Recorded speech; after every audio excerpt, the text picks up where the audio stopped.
Good morning. We are delighted to welcome you to the NMC On the Horizon, Creating Authentic Learning Opportunities.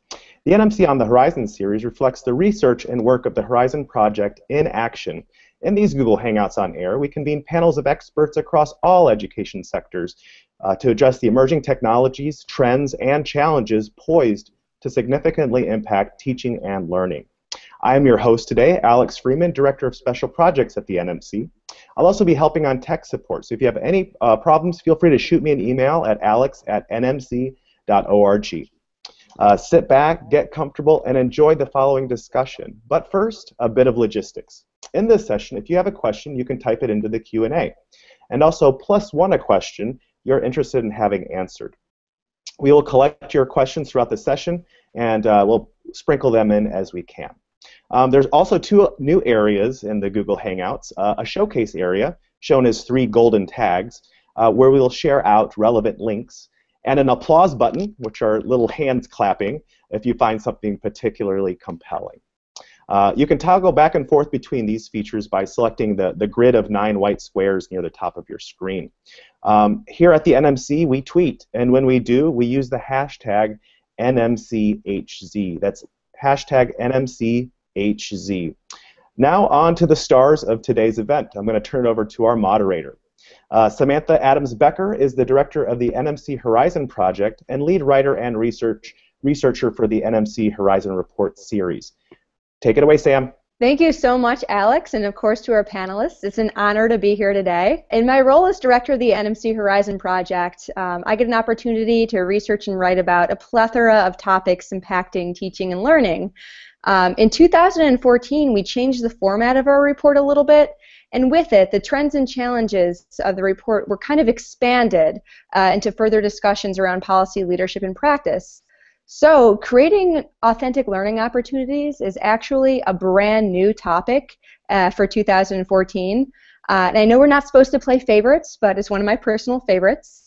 And I could not be more excited to talk about it with the panel today and explore how it's impacting their work. And so without further ado, the real stars of the show, we're going to do a little bit of a round robin so you can get to know each of our panelists here today. So first up, I'm going to ask to hear from one of our lovely panelists, Michael Furtick, co-founder of Taking It Global. Thanks, Sam. Hi, everyone. It's great to be here joining you all from around the world. As Sam said, my name is Michael Furtick from Taking It Global. Our organization is a charity based here in Toronto, Canada, with the kind of broad mission of empowering young people to understand and act on the world's greatest challenges. And we're really excited because the core part of the way that we do that is working in partnership with over 30,000 educators who've kind of signed up to our programs from over 140 countries. And when we talk about creating authentic learning experiences at Taking It Global, we're thinking about how can we engage students in real-world problems and challenges, either in their communities, in their countries, or in the world, connecting with United Nations summits or global policy dialogues or problems that they see that they want to take action on. And another element of authenticity that we really try to emphasize is the opportunity for the outcomes of learning, so whatever students are developing in their learning, to have an audience. So how can we provide that real audience, and how can we allow them to showcase their work to a local and global audience? So what we provide through our programs and through our website is this kind of global online community with a tagline of inspire, inform, and involve, and we give students lots of opportunities throughout that to showcase their process, to showcase their learning, whether that's a blog, an essay, a piece of art, or a project they've created that's impacting students in their country or all around the world.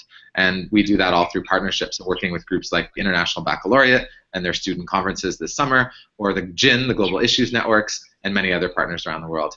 And I'm also thrilled to welcome, working with a group of teachers today from Pembina Hills and the Alberta Distance Learning Center in Alberta, and this is part of their PD morning. So hi, everyone. Look forward to the conversation. Oh, great. Best part of starting your day, NMC on the Horizon. I love it. Thank you, Michael. And next up, we have Kyle Dixon, the director of the AT&T Learning Studio at Abilene Christian University in Texas. Hey, it's great to be with you. I've been at ACU since 1999 in a variety of roles, from kind of teaching poetry, film, and fiction in our English department, to thinking about kind of creating authentic learning experiences beyond the face-to-face experience. So some early research and work here at ACU in blended learning, developing one of our kind of early summer online programs here in English literature, study abroad semesters, which are really pretty remarkable opportunities to turn the way you teach inside out and think about how to engage kind of real-world experiences with the material that you've kind of grown maybe all too comfortable with. And then most recently, since 2011, working, as Sam said, with the AT&T Learning Studio here, kind of its founding director as we opened in 2011, thinking about how we could begin projects like digital storytelling workshops with the invaluable help of Jill Lambert and the folks out at Berkeley at the Center for Digital Storytelling, audio essay opportunities that are now beginning to move into dozens of classes on our campus. So we'll be interested in sharing a little bit of that work today. Thank you, Kyle. Pleasure having you on the panel. And last but not least, I want to introduce to you a lady who is spending her Friday night with us. Yes, that's right. This is the new Friday night activity, and I love it. We have Tosca Killoran coming all the way to us from Thailand, and she is an early learning team leader at the NIST, or NIST International School. Hi guys. Actually, first of all, I want to give a huge shout out to all the people in Alberta because I'm originally from Alberta. So yay, hello. And also, it's awesome to be here today. I'm super excited to talk about authentic learning opportunities. A little bit about myself. Like Sam said, I work at NIST in Bangkok. And part of that is we work with the International Baccalaureate and the Primary Years Program. I'm not sure if people are familiar with that kind of learning curriculum, but one of the ways that we work with kids is to infuse the curriculum with authentic learning opportunities, and beyond that, to provide other opportunities for students to be able to engage in their own personal passion projects or with their own questions, such as developing maker spaces and gaming spaces and other opportunities for them in ECAs or extracurricular activities to be able to play in that forum of inquiry. So yes, I'm super excited. There's other things. Oh, a little bit. There's also, I work with or founded a company called Education Publishing, and we work with youth change makers in British Columbia and across Canada to empower them to take action and make changes in their world, and as well as TEDx. We work closely with TEDx to develop a global platform for kids to share their ideas across the world, which is amazing, right? It is amazing. Thank you, Tosca. And just before we move on to the next question, just a quick point. The Q&A may not be working for all of you. So what I would suggest to you, lovely audience, is if you have a question for any or all of the presenters, please tweet it out using hashtag NMCHZ, and we'll pull it right in from Twitter and make sure that it gets asked. So thank you so much. So first things first, I know that in your introductions about the work that you do and where you're coming from, you hit on a little bit about your involvement with authentic learning opportunities. But just for the sake of getting on the same page and bringing in kind of a deeper lens on the topic, is there anything you'd want to add about how you would begin to define what an authentic learning opportunity is? I guess I'll just go back for just 10 seconds on part of my introduction. I guess I kind of touched on that question a little bit, but for us, we look at two things. Does it have that kind of anchor into real-world relevance? So is it connected to something that's happening in the world that students can relate to or see or they're passionate about? That kind of inform element of our work. And then does it actually have a real audience? So do they have a way where whatever they do, however they develop their project, their solution, their outcome, will that be seen and heard and used or reflected on by someone? And I think there's lots of opportunities for that. It doesn't even have to be digital. There's a great story here of a group of students at Joyce Public School who worked to inform their local city councilor about an issue that was important to them, and he then invited them to come in and present their solution to city council. So the opportunity for them to kind of have the real world problem and then that audience of decision makers that got to hear about it. So those are the two key elements we work on and try to embed in any project that we develop or support. Yeah, I think I totally agree with Michael in the fact that one of the things that we're looking at for students to be able to accomplish through authentic learning opportunities is to create a product, some sort of real tangible product that they can then utilize within the world to make the world, in my case, I would like the students to make the world a better place and take that opportunity to identify a problem, design a potential solution for that problem, and then work through towards a product that we can actually put out there in the world. And I really like what Michael said about it doesn't always have to be digital, but it often is. But it doesn't have to be. So true. In many ways, this topic is, I mean, technology is an enabling factor in many ways about this topic, but it really is about learning approaches and pedagogy. Kyle, what about you? I think, a lot of what these guys are saying is some of the ways that new thinking about authentic learning, or what feels like new thinking, is bubbling up around making and maker spaces. And so that won't be where I land. I look forward to hearing from Tosca and others about how they're integrating making into specific programs. But the way that design thinking is, kind of moved out of design programs to begin to inform conversations just kind of across the curricular gamut, right? I think that seems pretty important. It feels like K through 12 is doing a better job right now of leveraging, programs like Design for Change and thinking about how does that frame, how does that format kind of encourage students to tackle questions that matter. But in so many of these programs, whether you're thinking about design thinking or one of the other frameworks, it still feels like we're engaged in something that looks like the way we were teaching the writing process 20 or 30 years ago. The way that we're teaching, how do we create a speech? And you begin with these early brainstorming, stages. You begin drafting. You begin revising. It's iterative. It's circular. And so I think it's valuable maybe to draw into these design thinking conversations faculty from across the curriculum to let them help you understand how is the way we come up with these new projects or come up with a new idea also related to the way we communicate, these foundational literacies that are already embedded in the curriculum. Well said. Thank you, Kyle. And just because we love to keep the audience on their toes, we have a new entrant to the conversation. So I just want to backtrack for a second and give Jennifer Berardino, Kinder Foundation Education Center, the Museum of Fine Arts, Houston. She's a manager there. I want to give her a chance to introduce herself and then jump in with her definition of what an authentic learning opportunity is. So take it away, Jennifer. Oh, okay. Well, perhaps at some point we'll be able to jump back to Jennifer, but can't hear at the moment. No worries. We'll just jump on forward to our next question. And our next question is how authentic learning impacts teaching and learning. So why is authentic learning so important for teaching and learning?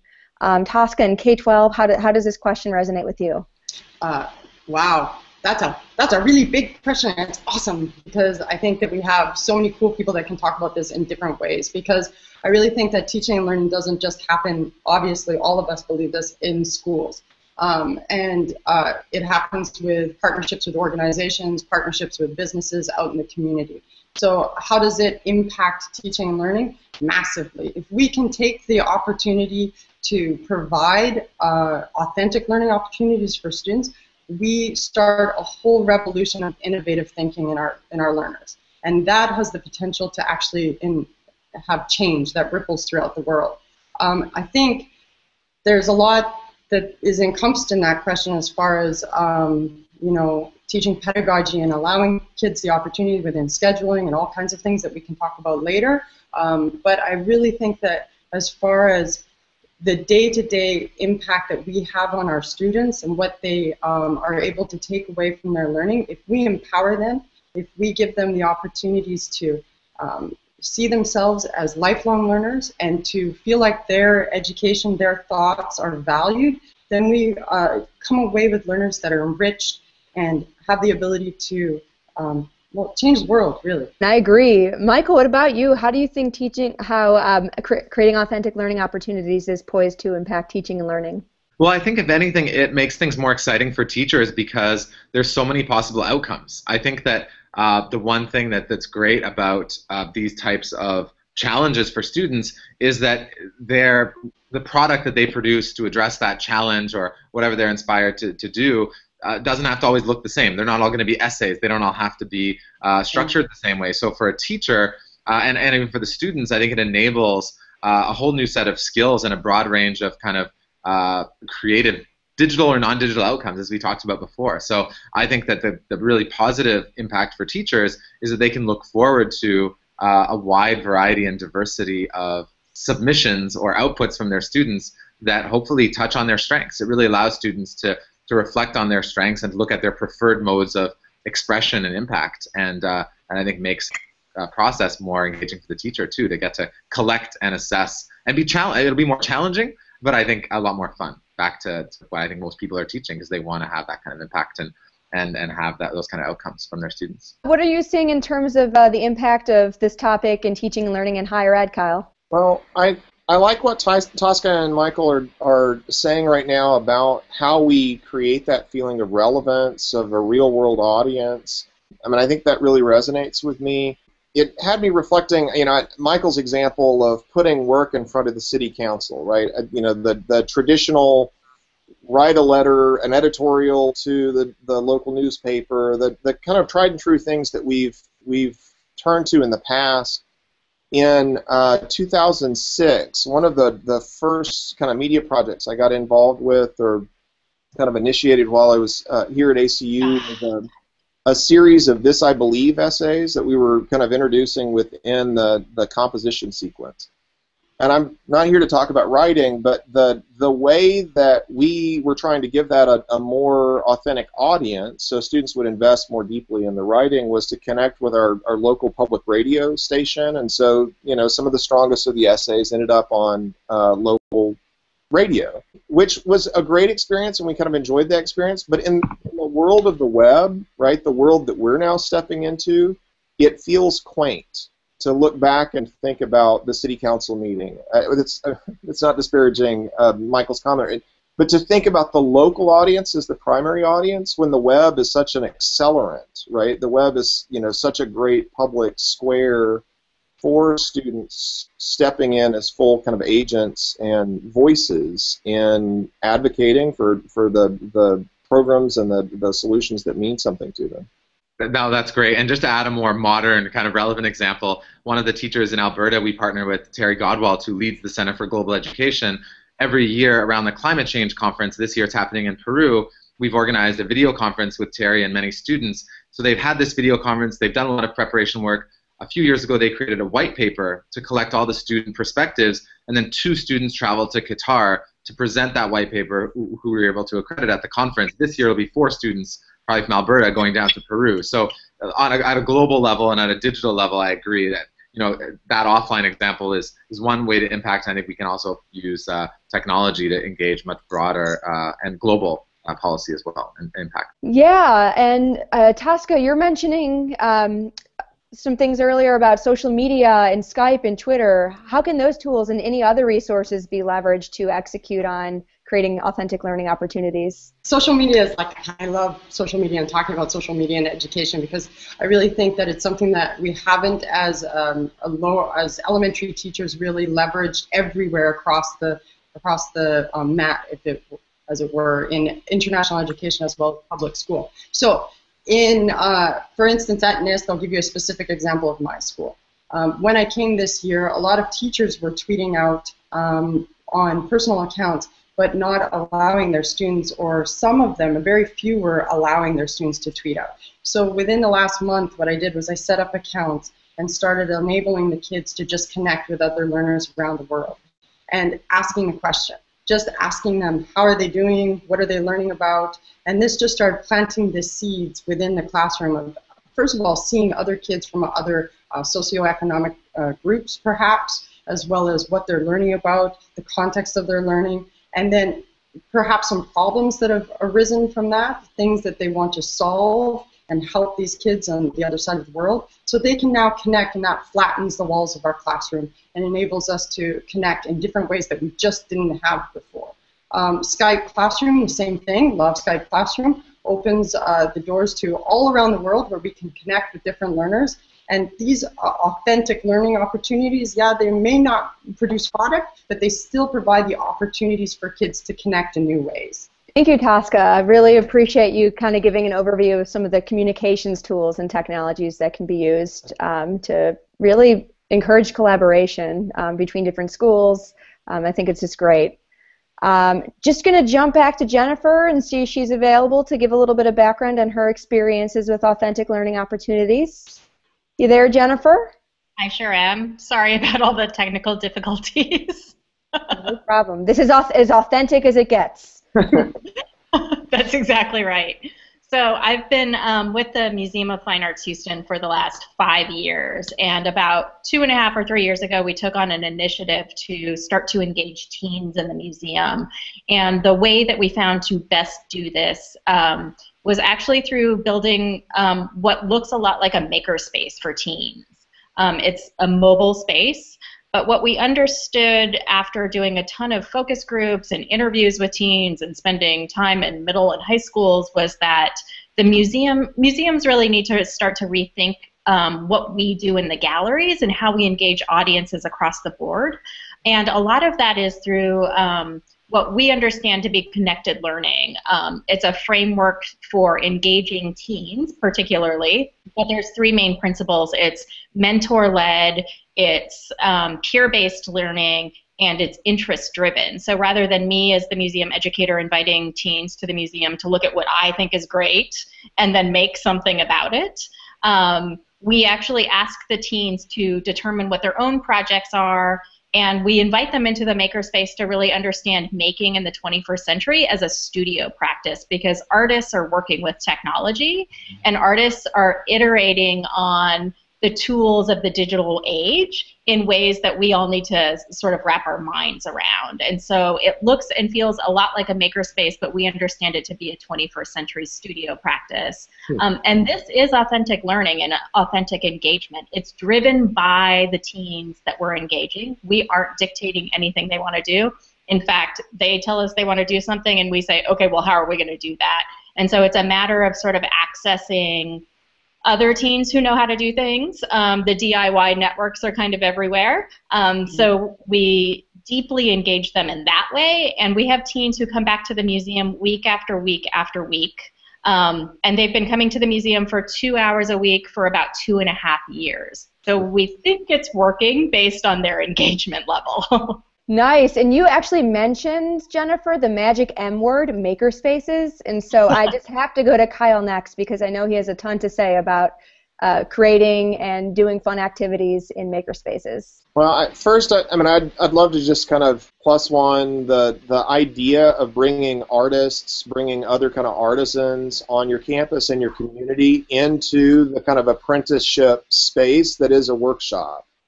And so thinking about creating, thinking about how new ideas or new things are produced beyond, you know, the space where a single genius drives all decision making.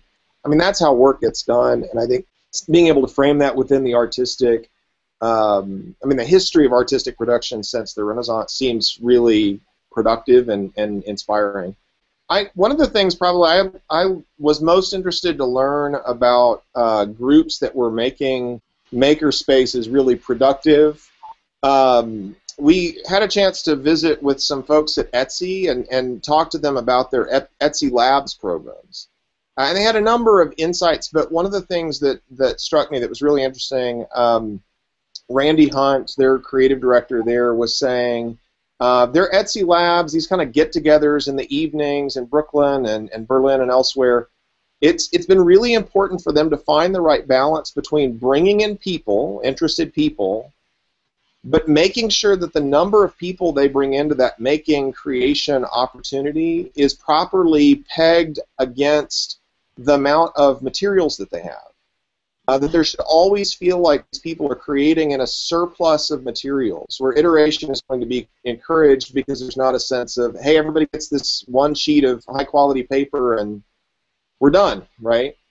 And so they've been very intentional, I think, about trying to find that balance. It's great for it to be popular and for you to throw the doors open, but if it creates a scarcity mentality during the learning activity, that's also a kind of a liability, and you're going to inherit a certain type of making in that moment. Well said, Kyle. You mentioned something about learning being in makerspaces being an iterative process, and to me, in thinking about all the examples, or many of the examples I see in the Horizon Project research, there's a common thread, and that's the ability for students to experiment, tinker, and really kind of play until, as they're learning, until they kind of stumble upon a solution or find out exactly what they want to do. So I think makerspaces really encourage that type of experimentation, show mistakes as a pathway to success. And the way I learn informally and authentically is, to try something myself, and if I fail, I do it again. So being able to do that in more formal settings like a university or in a school, museum, is a really exciting prospect. So thank you so much. I want to give Michael the opportunity, pass it back over to you. If you have any tools or resources you want to share that can help people who are looking to launch their own authentic opportunities.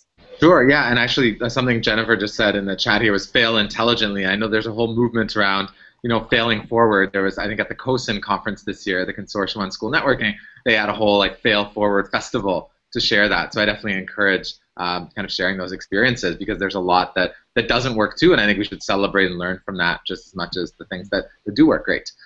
For us, one of the things that we built here with the Toronto District School Board last year, we ran a program with them where we did some training, and then they had a month to implement their projects.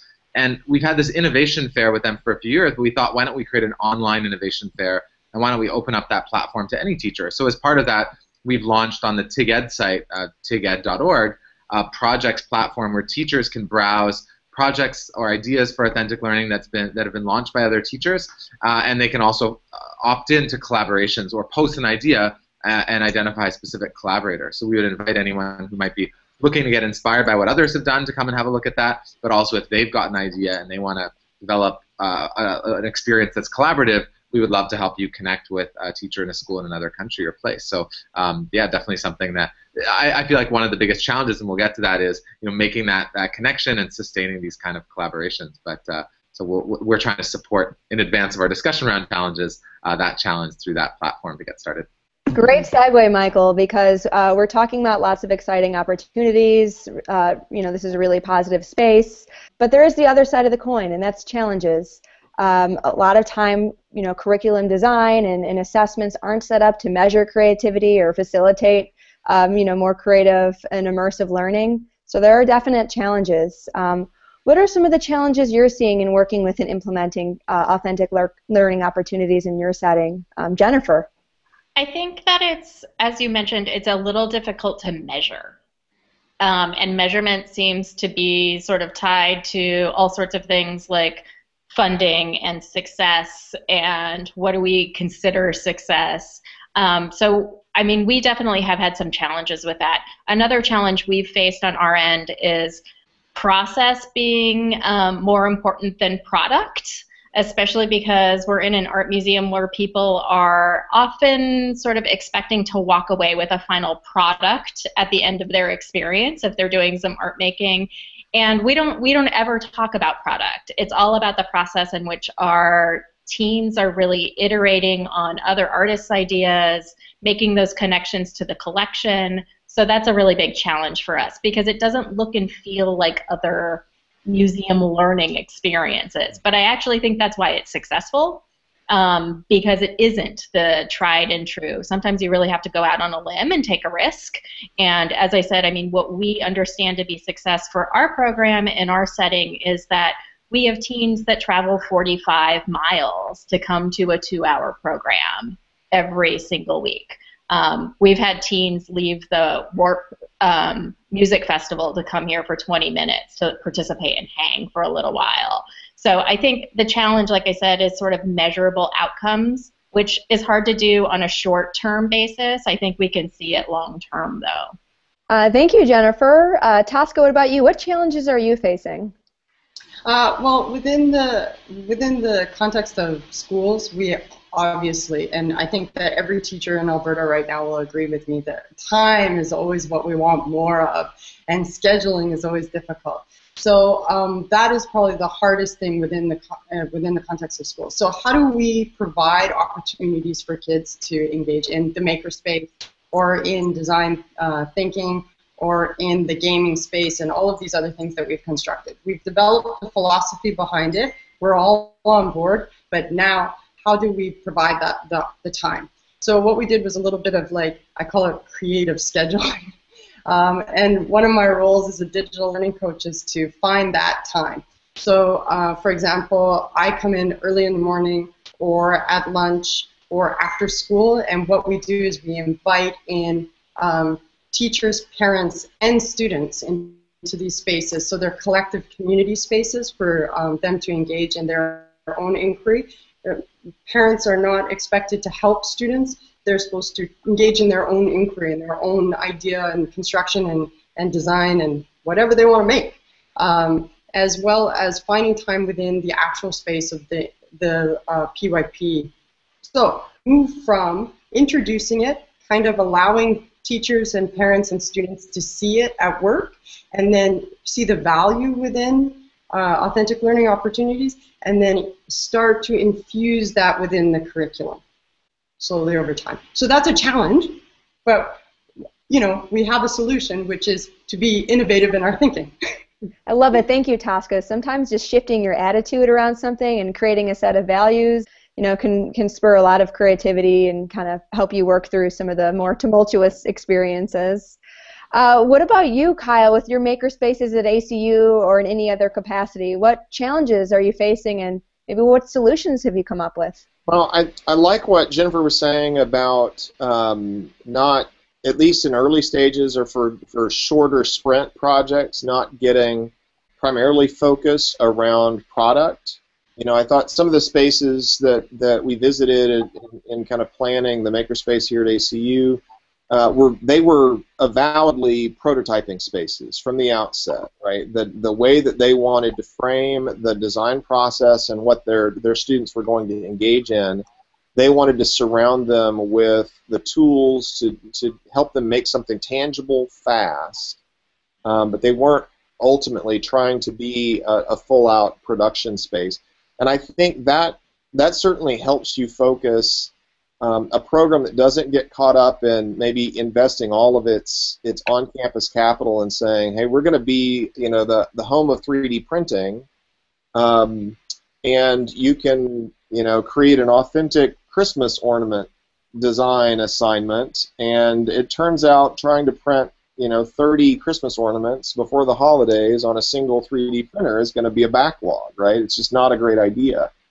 And so I think investing in those tools that allow for quick turnarounds, I think we've had a lot more energy around laser cutting, engraving kinds of tools that can then build up to something like a full-on CNC router experience with that same the same base level of experience that's been developed in the lab. But thinking about maybe how do we make sure we invest in the tools that aren't going to become the focus? How do we invest in the tools that are going to accelerate the iterative process? Well said. Thank you, Kyle. And I know, Michael, you kind of started this conversation about challenges. Any kind of closing words on challenges and solving them?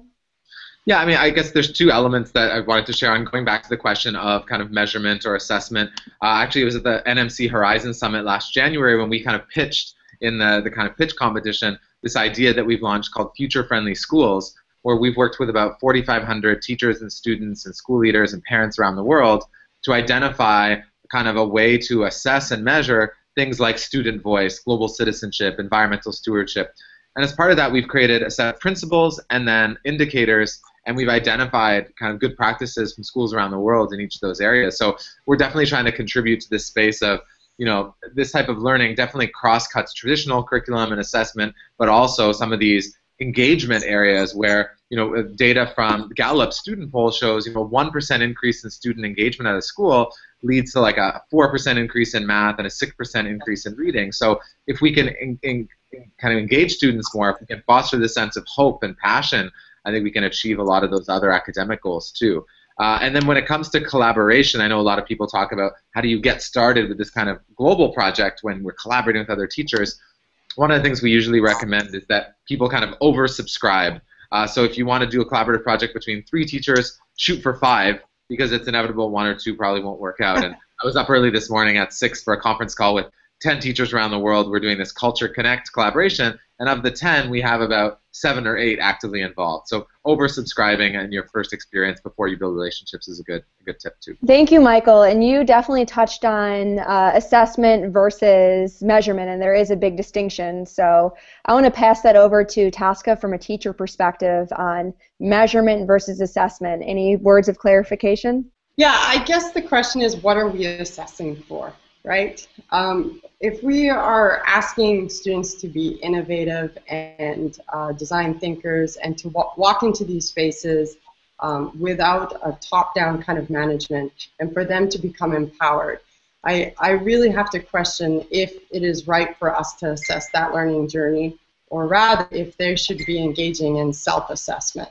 So for me, within the context of International Baccalaureate and PYP schools, what we do is we set up opportunities for kids to reflect on that learning journey. Where have I come in this journey, and what goals do I need to set to go forward? And we guide them in that process. So as far as measurement, like assessment versus measurement on authentic learning opportunities, it is a very hard thing to say we can categorically measure how they are doing and plot them on a chart, but we can organically help them through that journey. And I think it's a conceptual shift for teachers, because often we are tied. That maybe goes back to that kind of what challenges do we face with this, is that we are tied to that report card, or we are tied to those learning outcomes. We are tied to that scope and sequence. So we need a conceptual shift, and that's going to take some time. But we're early adopters, everybody who's here in this digital space, and we can do it. I was just going to say that's a great point. And one of the things that we've tried to incorporate in future-friendly schools is that a school, yes, they get a kind of seal of approval or certification, but they also create a digital portfolio that showcases their learning outcomes to other schools. So it has to be quantitative, but it also should be qualitative, and we should celebrate the specific outcomes too. So just to piggyback on Michael, sorry Michael to interrupt you, I didn't mean to do that. But that's a really cool thing. You sparked that in my brain ball when you said digital portfolio, and that's one of the things that now we're working on in international schools, is actually moving from digital portfolios to blogging. We'd like to see students just move into blogs and keeping a blog of their learning journey over time. It's way more authentic. It's way more linked to their actual learning outcomes and what they want to generate in their learning. And it's awesome to see them take ownership of these blogs and just kill it. Like, it's wicked. Anyway, sorry, I jumped in there. No, I love the enthusiasm and I love the example. In fact, as we're talking about, measuring outcomes or success of, more creative, immersive projects, one example that I just want to share that came to me was University of Michigan's Optimize program, which is open source, by the way. So if any of this is interesting to you, it might be something that you can use back at your campus or adapt for a school setting or museum or library. But through the Optimize program, students at the University of Michigan were basically had to think of a major global issue that they wanted to tackle. So it can be environmental issues, it could be poverty, any number of things.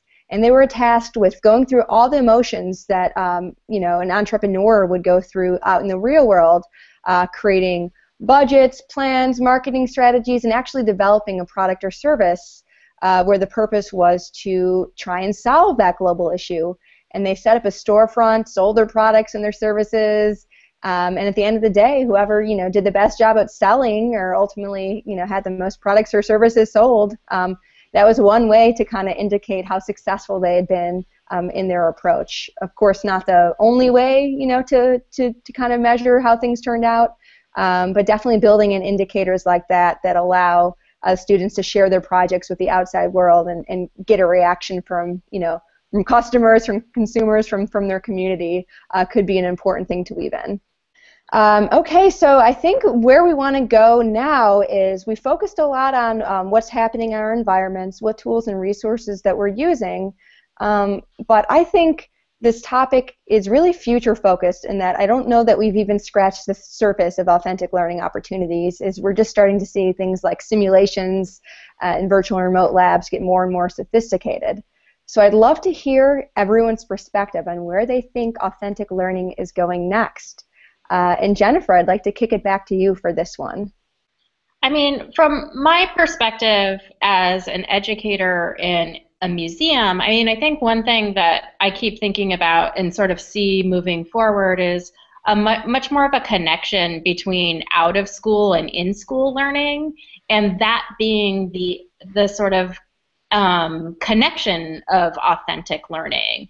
So providing students, people, everybody, an opportunity to really connect their academic pursuits with something outside of the academic setting, because that's where deep learning really takes place and where change and improvisation really takes place. And I think that's what I'm most interested in sort of seeing play out in the future. I know certainly we start to think about how we're connecting to the academic setting. What are our teens learning in our HANG program that actually applies to school? But more importantly, how does their school life apply to real life, like life outside of the classroom, right? Because I think it's difficult for students to make those connections a lot of the time, and it should feel much more seamless. And I'm wondering, I don't have any answers certainly, but I start to wonder about school learning that takes place outside the walls of a physical classroom. And I think that's the possibility that's on the horizon. Yeah, there's actually a really nice point of convergence there. Another trend in the Horizon report was rethinking the way that schools work. And a lot of that had to do with rearranging physical space to make room for these types of opportunities. So it's a really good point, Jennifer. What about you? What could authentic learning look like in the next, 5 to 20 years in higher education? How about you, Kyle? Well, one of the projects that AC has been working on the last couple of years that we've not really started to talk about very broadly, because it still feels like it's in a really strong prototyping phase. It's kind of deciding in an organic way what it's going to be. But ACU just opened a campus a couple years ago in downtown Dallas, and it's just called ACU at City Square. We partnered with a nonprofit that an alum has been working in, used to be Central Dallas Ministries, for upwards of a decade. Their kind of focus is targeting the root causes of poverty in Dallas. And so we have sociology majors and nutrition majors and others that kind of converge to spend a year of their academic career living in a high-rise development downtown Dallas. And so that whole process really has asked those students to kind of get on the ground, to listen carefully, to begin looking at what do their neighbors need. And they really dialed into working with food deserts in the kind of urban environment in their community. And so most recently, that's turned into them working in the Dallas Independent School District. Frito-Lay has contributed a food truck or a delivery truck that's now going to be like a mobile education unit. And these kids are designing the curriculum. They're designing the physical truck. So I say this. It's parked outside and it looks like a wreck, right? This is too early to talk about what this program is going to look like. But those kids have been given a really remarkable opportunity to find legitimate problems and to look at what is a solution to that problem and how do we partner with community members to do that. Thank you, Kyle. Really great example and one that I'm interested in hearing more about as it develops. Tosca, what about you? What's next for authentic learning in the school environment? Well, there's a couple. There's like, I think that we can, first of all, we can talk about what's actually happening in the immediate, right? And then we can play in our imaginations about what could happen in the future. And that's what I really loved about the Horizon Report and being part of it, was that I got to play in that arena of thought really far and project into the future and see what could happen for education. So first, NIST is working kind of in partnership and pulling in schools around Asia Pacific for the Global Citizens Diploma, which actually it is a measurement or an assessment of students who are learning outside of their curricular activity, which is pretty amazing. It's actually giving them credit for all of these additional things that they're doing, all their own personal passion projects. And that's awesome. So I provided a link somewhere. Somebody will tweet that out, I'm sure. But the cool thing, the things that I like to and I get super excited about as an educator are some of the technology that we talk about in the report, which is stuff like providing students with Google Glass and allowing them to explore their environment with augmented reality, and having teachers work as coaches to help students define their own learning journey, and individualizing learning to a much greater extent than we're doing now. So right now we're talking about it, we're trying to work it into our curriculums, we're individualizing with individualized apps on devices, etc. But let's push it even further and break through those boundaries. But you know, everything takes a little bit of time and baby steps, and I think, again, if we start collaborating and having these conversations that matter, such as this one, I think that we can start to plant those seeds and come together as a collective and see that push. Yes, time, baby steps, collaboration, conversation. I love it. Thank you, Tosca. Over to you, Michael. What's next with taking it global and in the realm of creating authentic learning opportunities? Well, and I think this kind of ties together a few threads of what everyone's been saying, but I really feel like partnerships are key to create, and will be more key in the future in terms of how we can create these learning experiences. And I think there's three dimensions of that. With the nonprofit sector, you know, nonprofits like us, but smaller and larger ones too, they've got so many problems to solve and never enough resources. So they're ripe for partnership to, you know, team up with local groups and help your students actually develop solutions to their problems or inform their thinking or help them evolve their programs. With governments, I mean, there's tons of great examples out there with some of these open challenges, or, you know, one of the programs Terry ran in Alberta was called Cities for Green Leaders, where he had students propose and come up with ways that you can actually reduce environmental impact in schools, and then almost getting the government or the school district to give, you know, some of those savings back to the students to invest in their own projects. And then finally, with the corporate sector too, engaging companies, employees as mentors, as experts, or even looking at programs like Challenge Post, where you have these hackathons and open innovation competitions that your students can submit to have their work showcased. So I really feel like a big movement in the future needs to be towards more partnerships and collaboration, because there's so many challenges that organizations in every sector are facing. They need fresh thinking, out-of-the-box ideas, and students have it. So for us at Taking It Global, we always take a partnership-oriented approach, and lots of programs on the horizon like Future-Friendly Schools, and in the chat we were talking about Explore 150, which is a new one here in Canada, looking at how we can use, you know, mobile learning to engage students in creating content around culture, history, and kind of natural heritage of the country. And so really I think also looking at mobile for us and how you can create these blended digital and in-person experiences. And I mentioned before, it doesn't have to be digital, but I think a blended approach, whether it's just blended learning or blended experiences overall, are even more powerful than either one. So how can you leverage technology to support that in-person work and to get students out there and do things? And so it's not about either the technology or the experience, but it's about the enhancement in the experience when you combine both. Amen, Michael. So well said. Yes, I think that clapping is in order. In partnerships, blended learning, I couldn't agree more. But the ability to expose students to the very industries that they're about to become a part of from an early stage is really important. I know we're short on time, but because I, always want to make sure the audience is, leaving with good discussions and good questions to ask. Now that we've sort of explored the authentic learning opportunity space, I think there's a couple important dimensions of it. How do we train faculty, teachers, museum and library professionals to help facilitate more and more sophisticated learning opportunities? Because they need training and they need continuous professional development to continue to deploy and brainstorm about these types of opportunities. And of course, what tools and resources can you, as the audience of education professionals, begin to leverage that might even be free today to start working towards creating new opportunities for your communities, for your students, for your teachers and staff? So I personally want to thank every single panelist today. It was such an enlightening conversation. And if there's any last words that you want to get in, or questions or anything, now is the time before we turn it back over to Alex. I do want to say one little thing, I'm sorry. But I really think that this is the beginning of the conversation. And it would be really, really great for everybody out there in the ether to connect and have conversations, because I noticed the Twitter chat is a little bit low. So it would be nice if we start to connect and keep this conversation going. I know it's like midnight here, so I may be in bed in a little while. But at the same time, I think it would be really great to continue the conversation, because I feel like we just dipped our toes in. We did. We dipped our toes and we showed them the pool, and now we want them to jump in.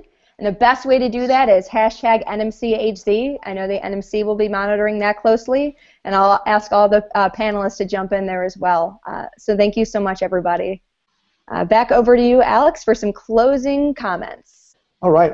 I did see Kyle raise his hand, so I want to turn it over to Kyle for one last moment. Go ahead, Kyle. Well, I'll make this fast.